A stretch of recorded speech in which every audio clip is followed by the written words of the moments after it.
Mzwandile Mbeche at the Union Buildings. Mzwandile, won't you set the scene for us? Welcomed through is Xi Jinping. The setting now must be clear that the business of the day needs to come and go ahead.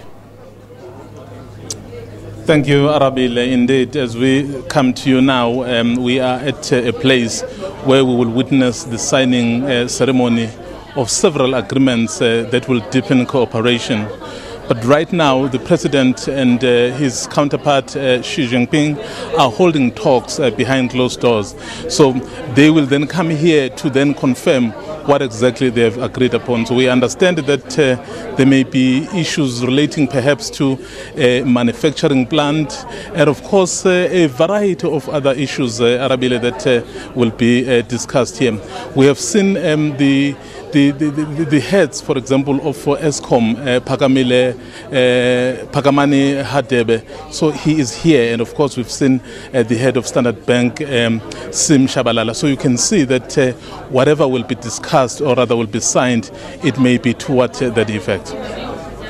Deals themselves are going to be quite significant. Is there a line as to where exactly or in which direction they'll be looking to invest in? Particularly, will it be in energy? Are they looking at agriculture? Any other industries that they're particularly focused on this time around? I think the focus, Arabili, would be more on the issues around, for example, the SOEs. That's why I said earlier I saw the head of Eskom after announcing those results yesterday, and the kind of situation that Eskom finds itself in, and given that there is China which can always step in terms of assisting, in terms of helping with regards to issues of trade, and of course seeing the head of the Standard Bank.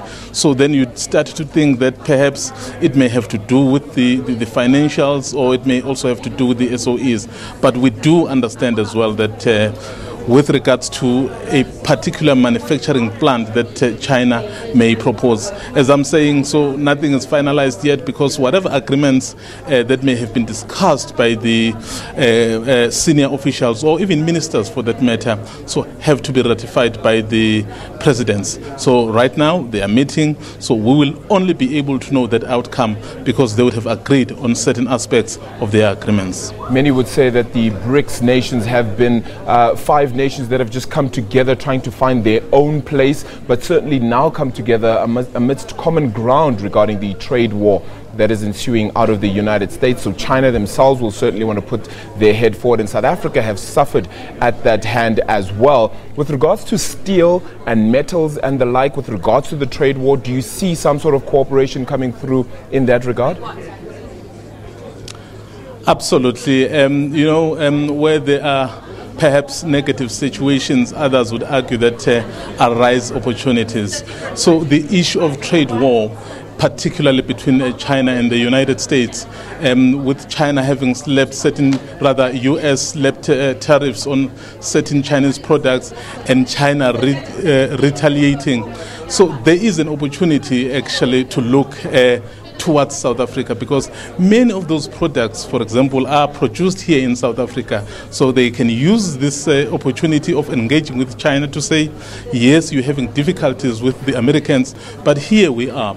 The issue, for example, of wine, of rooibos, of agricultural products that we produce here, Arabile, could be something that we export to China. And you know that South Africa also has become the first country in Africa to sell beef to China. So you can see that amidst those trade wars that are happening, there may be opportunities that arise. So, and then I guess South Africa would really want to take advantage of that and benefit its people. Yeah. Zodile, any timelines with regards to when exactly a press conference or a communique of sorts will be handed out, and we can perhaps cross to you regarding that?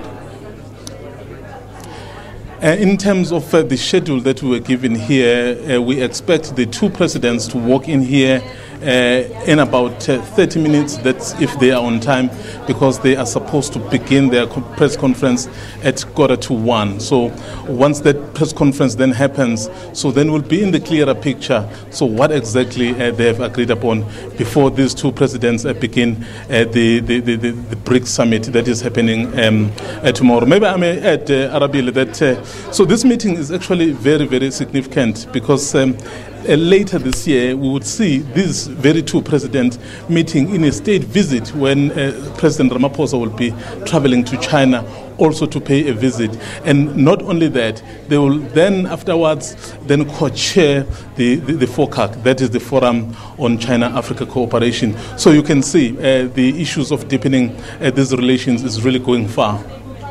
Zwandi Lembeche, they're out at the Union buildings as President Cyril Ramaphosa, of course, welcomes his Chinese counterpart, Xi Jinping, ahead of that BRICS Summit, which starts tomorrow. It is the 10th BRICS Summit out in Sandton. Well, BRICS